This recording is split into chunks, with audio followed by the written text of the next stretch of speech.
আসসালামু আলাইকুম। বাংলা সংবাদে সবাইকে স্বাগত জানাচ্ছি। আমি চিন্তিয়া হক। শুরুতেই সংবাদ শিরোনাম। ৮ ডিসেম্বরের সমাবেশে শেখ হাসিনা কিভাবে যুক্ত হবেন জানে ভারত ব্রিফিং এ পররাষ্ট্র মন্ত্রণালয়ের মুখপাত্র।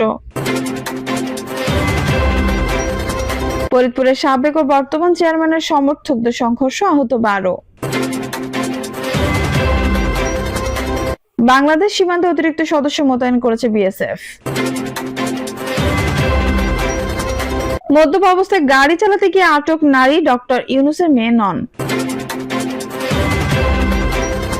জানাবো শেখ হাসিনাকে হস্তান্তরে বাধ্য হবে ভারত। এবং সর্বশেষ জানাবো মূল্যস্ফীতি দেশের দরিদ্রের মূল কারণ। দর্শক, শুনছিলেন সংবাদ শিরোনাম, এখন বিস্তারিত। ৮ ডিসেম্বরের সমাবেশে শেখ হাসিনা কিভাবে যুক্ত হবেন জানে ভারত ব্রিফিং এ পররাষ্ট্র মন্ত্রণালয়ের মুখপাত্র। যুক্তরাজ্যে আওয়ামী লীগ আয়োজিত সমাবেশে শেখ হাসিনা কিভাবে ভার্চুয়ালি যুক্ত হবেন তা ভারত জানে, তারই ভালো বলতে পারবে বলে মন্তব্য করেছেন পররাষ্ট্র মন্ত্রণালয়ের মুখপাত্র মোহাম্মদ রফিকুল আলম।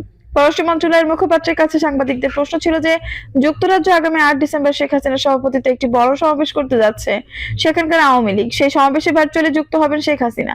তিনি কিভাবে এই সুযোগ পাচ্ছেন? জবাবে রফিকুল আলম বলেন, আমরা পত্রিকার মাধ্যমে জেনেছি এরকম একটা রাজনৈতিক মিটিং আছে, উনি শেখ হাসিনা বক্তৃতা দেবেন। আপনারা যেরকম জানেন আমরাও সেরকম জানি। কিভাবে এটা ফ্যাসিলিটেড হচ্ছে এটা আমার বক্তব্য দেওয়ার বিষয় না। তিনি ভারতে আছেন, ভারত সরকার কিভাবে এটা হ্যান্ডেল করছেন তারা একটা ভালো বলতে পারবেন। ফরিদপুরের সাবেক ও বর্তমান চেয়ারম্যানের সমর্থকদের সংঘর্ষে আহত ১২। ফরিদপুরের সদরপুরে দুই পক্ষের সংঘর্ষে ১২ জন আহত হয়েছেন। বুধবার ৪ ডিসেম্বর বিকেল ৩টার দিকে উপজেলার কৃষ্ণপুর ইউনিয়নের কৃষ্ণপুর বাজার এলাকায় এই সংঘর্ষের ঘটনা ঘটে। এলাকাবাসী সূত্রে জানা গেছে, স্থানীয় আধিপত্যকে কেন্দ্র করে কৃষ্ণপুর ইউনিয়ন পরিষদের বর্তমান চেয়ারম্যান আখতারুজ্জামান ওরফে তিতাস এবং ওই ইউনিয়নের সাবেক ইউপি চেয়ারম্যান বিল্লাল ফকিরের মধ্যে দীর্ঘদিন ধরে বিরোধ চলে আসছিল। আজ বুধবার সকাল ৯টার দিকে ইউনিয়নের বারৈহাট বাজারে চেয়ারম্যান আখতারুজ্জামানের প্রাইভেট কারের চালক জিন্নাকে মারধর করে আহত করেন সাবেক ইউপি চেয়ারম্যান বিল্লালের সমর্থকরা। এর জের ধরে বিকাল ৩টার দিকে আখতারুজ্জামান সমর্থকরা কৃষ্ণপুর বাজারের তরকারিহাট ও গরুহাট এলাকায় বিল্লালের সমর্থকদের উপর হামলা চালায়। এই সময় বাজারের ওই দুই অংশের দোকানপাট বন্ধ হয়ে যায়। ঘটনার প্রত্যক্ষদর্শীরা জানান, হামলাকারীরা দেশীয় অস্ত্র নিয়ে হামলা চালালেও সংঘর্ষের এক পর্যায়ে বেশ কয়েকটি গুলির শব্দ শোনা যায়। খবর পেয়ে সদরপুর থানার পুলিশ ঘটনাস্থলে এসে পরিস্থিতি নিয়ন্ত্রণে আনে।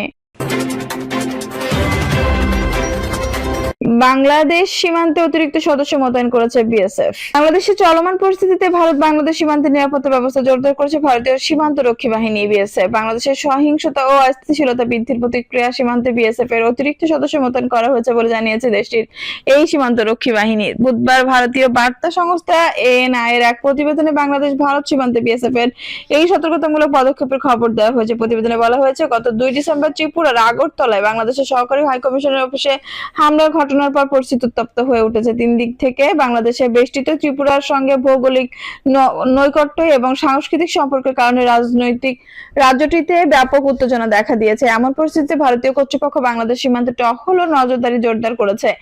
এএনআই বলছে, কোন ধরনের অপ্রীতিকর ঘটনা যাতে না ঘটে সেজন্য বিএসএফ এর সদস্যদের সীমান্তে উচ্চ সতর্কতা অবস্থায় থাকার নির্দেশ দেওয়া হয়েছে। বিএসএফ এর কয়েকজন কনস্টেবলের সঙ্গে কথা বলে এএনআই এই সময় তারা বাংলাদেশ সীমান্ত অতিরিক্ত নিরাপত্তা জোরদারের ঘটনা নিজেদের আত্মবিশ্বাসের কথা তুলে ধরেন। কিন্তু কেন হঠাৎ করে বিএসএফ এর জওয়ানদের এই ধরনের আত্মবিশ্বাসের কথা প্রতিবেদনে তুলে ধরা হয়েছে সেই বিষয়ে কিছু জানেনি এএনআই। বিএসএফ এর কনস্টেবল রিয়াস্কা মুখার্জি বলেন, বিএসএফ এর কাজ করার সময় তিনি নিজেকে ক্ষমতাবান এবং আত্মবিশ্বাসী হিসেবে মনে করেন। তিনি বলেন, আমি কনস্টেবল রিয়াঙ্কা মুখার্জি, গত ৪ বছর ধরে বিএসএফ কে কাজ করছি। দায়িত্ব পালন করার সময় আমরা নিজেদের ক্ষমতাশীল বোধ করি। আমাদের সমাজের সকল নারীকে এটা বোঝানোর জন্য আত্মবিশ্বাসী করে তোলে যে আমরা নিজেদের দায়িত্ব নিতে পারি।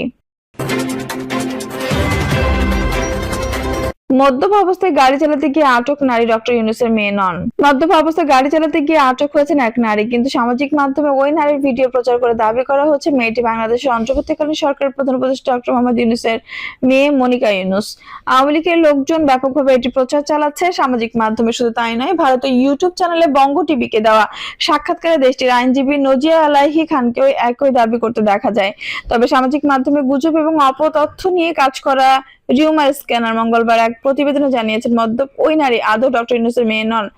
রিউমার স্ক্যানারা টিমের অনুসন্ধানে জানা যায়, প্রচারিত ভিডিওটিতে মদ্যপ অবস্থায় গাড়ি চালাতে গিয়ে আটক নারী অন্তর্বর্তীকালীন সরকার প্রধান উপদেষ্টা ডক্টর মোহাম্মদ ইউনূসের মেয়ে মনিকা ইউনূস নন। ইউটিউব চ্যানেলটির বিষয়ে জানা যায়, এটি পুলিশের শরীরে পরিধানকৃত ক্যামেরার ধারণকৃত নানা ভিডিও প্রকাশ করে থাকে। উক্ত ভিডিওটি পর্যবেক্ষণ করে দেখা যায়, আটককৃত নারী তার নাম মনিকা ইউনূস বলে জানান। পাশাপাশি তিনি জানান তার জন্ম নিউ ইয়র্কে এবং তিনি একজন পুয়ের্তো রিকান। তিনি তার প্রেমিকার সাথে ব্রেকআপ করে মদ্যপান করে আসছিলেন বলেও জানান তিনি। ভিডিওটির বর্ণনা অংশ থেকে জানা যায়, ঘটনাটি 2022 সালের 16 এপ্রিল রাত 2:31 দিকে যুক্তরাষ্ট্রের নিউ জার্সির ভেরোনাতে ধারণকৃত এবং পরবর্তীতে 2022 সালের মে মাসে কোর্ট তাকে দোষী হিসেবে সাব্যস্ত করে জরিমানা সহ আরো কিছু পদক্ষেপ নিতে নির্দেশ করেছিলেন। অপরদিকে ডক্টর ইউনূসের কন্যা মনিকা ইউনূসের ওয়েবসাইট থেকে জানা যায়, তার জন্ম যুক্তরাষ্ট্রের নিউ ইয়র্কে নয়, বরং বাংলাদেশের চট্টগ্রামে। তাছাড়া আমেরিকার সংবাদ মাধ্যম CNN-কে চলতি বছরের জানুয়ারি মাসে দেওয়া এক সাক্ষাৎকারে তিনি বলেন, তিনি আমেরিকান নাগরিক, তবে তার জন্ম বাংলাদেশে। তিনি নিজেকে পুয়ের্তো রিকান বলে দাবি করার কোনো প্রমাণ পাওয়া যায়নি। উল্লেখ্য যে পুয়ের্তো রিকো কোনো সার্বভৌম দেশ বা ভূখণ্ড নয়, এটি একটি ইউএস টেরিটরি এবং পুয়ের্তো রিকোতে জন্মগ্রহণ করা নাগরিক আমেরিকান নাগরিক বলে গণ্য হন। তবে সাংস্কৃতিক কারণ সহ নানা কারণে অনেকে নিজেকে পুয়ের্তো রিকান বলেও দাবি করেন। তবে যুক্তরাষ্ট্রের মূল ভূখণ্ডের মতো একজন নাগরিকের বহু সমান অধিকার তারা পায় না। তবে যুক্তরাষ্ট্রের মূল ভূখণ্ডের মতো একজন নাগরিকের হুবহু সমান অধিকার তারা পায় না। যেমন পুয়ের্তো রিকো থেকে তারা আমেরিকার প্রেসিডেন্ট নির্বাচনে ভোট দিতে পারে না। রিউমার স্ক্যানারের প্রতিবেদনে বলা হয়, মনিকা ইউনূস সমর্থনকারী সমকামীর সমর্থক কিনা তা স্বাধীনভাবে যাচাই করা সম্ভব হয়নি। তবে নিউ ইয়র্কের টাইমস সহ একাধিক গণমাধ্যম ও ওয়েবসাইটে প্রকাশিত প্রতিবেদন থেকে জানা যায়, তিনি 2009 সাল থেকে ব্রায়ান ম্যাকরেন্ডেলস নামে একজন অপেরা গায়ককে বিয়ে করে সংসার করছেন। উল্লেখ্য যে মনিকা ইউনূস নিজেও একজন অপেরা গায়িকা। এতে বলা হয়, তাছাড়া মদ্যপ অবস্থায় গাড়ি চালিয়ে মনিকা ইউনূস আটক হওয়ার বিষয়ে গণমাধ্যমে বা নির্ভরযোগ্য সূত্র কোনো তথ্য প্রমাণ পাওয়া যায়নি। পাশাপাশি মনিকা ইউনূসের সাথে প্রচারিত ভিডিওটিতে প্রদর্শিত নারী মুখমণ্ডলের তুলনা করলেও মিল পাওয়া যায়, যা অধিকতর নিশ্চিত করে প্রচারিত ভিডিওটিতে প্রদর্শিত নারী ডক্টর মোহাম্মদ ইউনূসের কন্যা মনিকা ইউনূস নন। শেষে আরো বলা হয়, সুতরাং অন্তর্বর্তীকালীন সরকার প্রধান উপদেষ্টা ডক্টর মোহাম্মদ ইউনূস কন্যা মনিকা ইউনূস মদ্যপ অবস্থায় গাড়ি চালাতে গিয়ে আটক হয়েছেন শীর্ষক দাবিটি মিথ্যা। শেখ হাসিনাকে হস্তান্তরে বাধ্য হবে ভারত। অন্তর্বর্তীকালীন সরকার উপদেষ্টা ডক্টর মোহাম্মদ ইউনূস বলেছেন, অন্তর্বর্তী অপরাধ ট্রাইব্যুনালের বিচার শেষ হয়ে হাসিনা প্রত্যাবর্তনের বিষয়ে ভারতকে আনুষ্ঠানিকভাবে অনুরোধ জানাবে বাংলাদেশ। এক্ষেত্রে উভয় দেশের স্বাক্ষরিত একটি আন্তর্জাতিক আইনের কথা উল্লেখ করে তিনি বলেন, ভারত এই আইন মেনে কাজ করতে বাধ্য হবে। তিনি বলেন, ক্ষমতাচ্যুত শেখ হাসিনা সরকার সবকিছু ধ্বংস করে গেছে। নির্বাচনের আগে আমাদের অর্থনীতি, শাসন ব্যবস্থা, আমলাতন্ত্র ও বিচার ব্যবস্থায় সর্বাত্মক সংস্কার করতে হবে। বাংলাদেশের অন্তর্বর্তী সরকার নির্বাচনী ব্যবস্থা, সংবিধান এবং বিচার ব্যবস্থার ক্ষেত্রে সংস্কারের জন্য বেশ কয়েকটি কমিশন গঠন করেছে। জানুয়ারির মধ্যে ওই কমিশনগুলোর সুপারিশ হাতে পাওয়ার পর পূর্ণাঙ্গ সংস্কার বাস্তবায়ন করার কথা জানান অধ্যাপক মোহাম্মদ ইউনূস। তবে এই সংস্কার বাস্তবায়নে সময় লাগবে। তিনি বলেন, এই সংস্কার বাস্তবায়নে সময় লাগবে, কেননা নতুন বাংলাদেশ গড়তে আমরা একদম শূন্য থেকে শুরু করেছি। নির্বাচন ঠিক কখন হবে সে বিষয়ে কোনো মন্তব্য করতে রাজি হননি প্রধান উপদেষ্টা। তিনি বলেছেন, নির্বাচনের সময় নির্ভর করছে সংস্কার প্রক্রিয়ার উপর। এর ফলাফলই সময় নির্ধারণ করে দেবে সাধারণ নির্বাচন। ডক্টর ইউনূস প্রার্থী হবেন কিনা জানতে চাইলে তিনি বিষয়টি নাকচ করে দিয়ে বলেন, না, আমি রাজনীতিবিদ নই। আমি সবসময় রাজনীতি থেকে দূরে থেকেছি। রাষ্ট্রের যেসব ব্যক্তি নীতি নৈতিকতা সমুন্নত রাখেন, নিয়ম কানুন মেনে চলেন এবং নিজেকে দুর্নীতিমুক্ত রাখেন, তাদের নির্বাচনে দাঁড়ানো উচিত বলে মনে করেন ডক্টর ইউনূস। তিনি বলেন, হাসিনার 15 বছরের শাসনামলে দেশের শাসন কাঠামো পুরোপুরি ধ্বংস হয়ে গেছে। আর গণতন্ত্র, অর্থনৈতিক স্থিতিশীলতা ও জনগণের আস্থা পুনরুদ্ধার করে তা পুনর্গঠনের সুবিশাল কর্মযোগ্য আমাদের ঘাড়ে এসে পড়েছে। প্রধান উপদেষ্টা বলেন, হাসিনার শাসনামলে গণতন্ত্রের রীতিনীতি একদম ধ্বংস হয়ে গেছে। টানা 3 মেয়াদে ভোটারবিহীন ভুয়া নির্বাচন মঞ্চস্থ করেছেন হাসিনা। আর তাতে তিনি নিজেকে এবং তার দলকে বিনা প্রতিদ্বন্দ্বিতায় বিজয়ী ঘোষণা করেছেন। একজন ফ্যাসিবাদী শাসক হিসেবে এসব করেছেন হাসিনা। ডক্টর মোহাম্মদ ইউনূস বলেন, এই বছরের আগস্টে ছাত্র নেতৃত্বাধীন সরকারি চাকরিতে বৈষম্যবিরোধী আন্দোলনে কয়েকশো শিক্ষার্থী নিহত হন। এরপরই শিক্ষার্থীদের এই আন্দোলন হাসিনার পতনের আন্দোলনের রূপ নেয়। শেষ পর্যন্ত 5 আগস্ট ছাত্র জনতার অভ্যুত্থানের মধ্য দিয়ে হাসিনা 15 বছরের শাসনের অবসান ঘটে। তিনি হেলিকপ্টারে চড়ে ভারতে পালিয়ে যান। অক্টোবরে বাংলাদেশ আন্তর্জাতিক অপরাধ ট্রাইব্যুনাল শেখ হাসিনা এবং তার বেশ কয়েকজন সহযোগীর বিরুদ্ধে গ্রেপ্তারি পরোয়ানা জারি করেছে। কূটনৈতিক ফ্রন্টে বাংলাদেশ ভারতের সঙ্গে শক্তিশালী ও সহযোগিতাপূর্ণ সম্পর্ক গড়ে তোলা উচিত। এক্ষেত্রে ডক্টর ইউনূস দক্ষিণ এশিয়া আঞ্চলিক সহযোগিতা সংস্থা সার্ক পুনরুজ্জীবনের প্রস্তাব করেছেন। ভারত ও পাকিস্তানের বৈরী সম্পর্কের ফলে সার্ক কার্যত নিষ্ক্রিয় রয়েছে। সার্কের লক্ষ্যগুলোর মধ্যে রয়েছে ইউরোপিয়ান ইউনিয়নের সদস্য সেগুলোর মধ্যে নিজেদের মধ্যে চলাফেরার স্বাধীনতা, আন্তঃসীমান্ত বাণিজ্য উৎসাহিত করা। সার্কের সম্ভাবনার কথা তুলে ধরে ভারতের পাকিস্তানের সঙ্গে উত্তেজনা নিরসনের আহ্বান জানান ডক্টর ইউনূস। এদিকে হাসিনার পতনের পর বাংলাদেশের সংখ্যালঘু হিন্দুদের নিরাপত্তা নিয়ে উদ্বেগ জানিয়েছে ভারত। তাদের দাবি, বাংলাদেশ হিন্দুদের ঘরবাড়ি, ব্যবসায়িক প্রতিষ্ঠান ও মন্দিরে হামলারও করা হয়েছে। এ বিষয়ে ঢাকাকে অবশ্যই হিন্দু সম্প্রদায়ের নিরাপত্তা নিশ্চিত করতে হবে বলে জোর দিয়েছেন দিল্লি। তবে ভারত সরকারের এসব ঢালাও বক্তব্য নাকচ করে দেন ডক্টর ইউনূস। তিনি বলেন, সংখ্যালঘু ইস্যুতে যা বলা হচ্ছে তা বেশিরভাগই প্রোপাগান্ডা, এগুলো সঠিকভাবে উপর ভিত্তি করে বলা হচ্ছে না বলে পাল্টা অভিযোগ করেন ডক্টর ইউনূস।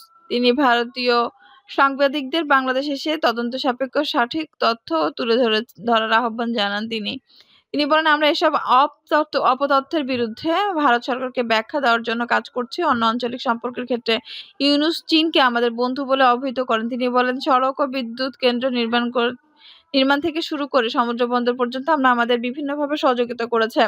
তিনি আরো বলেন, বাংলাদেশ বেইজিং এর সঙ্গে সহযোগিতা অব্যাহত রেখেছে। দক্ষিণ-পূর্ব এশিয়ার দেশগুলোর সংস্থায় আসিয়ানে বাংলাদেশের যোগ দেওয়ার বিষয়ে জোর দেন ডক্টর ইউনূস। বাংলাদেশ আসিয়ানে যোগ দেওয়ার একটি প্রতিশ্রুতি সুশীল সমাজে গ্রহণ চায়। কারণ বাংলাদেশে বিশেষ করে 2026 সালে জাতিসংঘের স্বল্প উন্নত দেশের তালিকা থেকে বেরিয়ে আসার চেষ্টা করছে। এরপর বাংলাদেশ আর অগ্রগতির ভিত্তিক শুল্ক সুবিধা পাবে না। মালয়েশিয়া আগামী জানুয়ারি থেকে আসিয়ানের সভাপতি হতে যাচ্ছেন। এই পরিপ্রেক্ষিতে ডক্টর ইউনূস বলেন, তিনি মালয়েশিয়ার প্রধানমন্ত্রী আনোয়ার ইব্রাহিমের সঙ্গে বাংলাদেশের সদস্য প্রেম নিয়ে আলোচনা করেছেন। তিনি বাংলাদেশকে আসামির স্বাগত জানাতে তার সদিচ্ছার কথা ব্যক্ত করেছেন। তবে এক্ষেত্রে বেশ কিছু ধাপ রয়েছে বলে উল্লেখ করেন তিনি।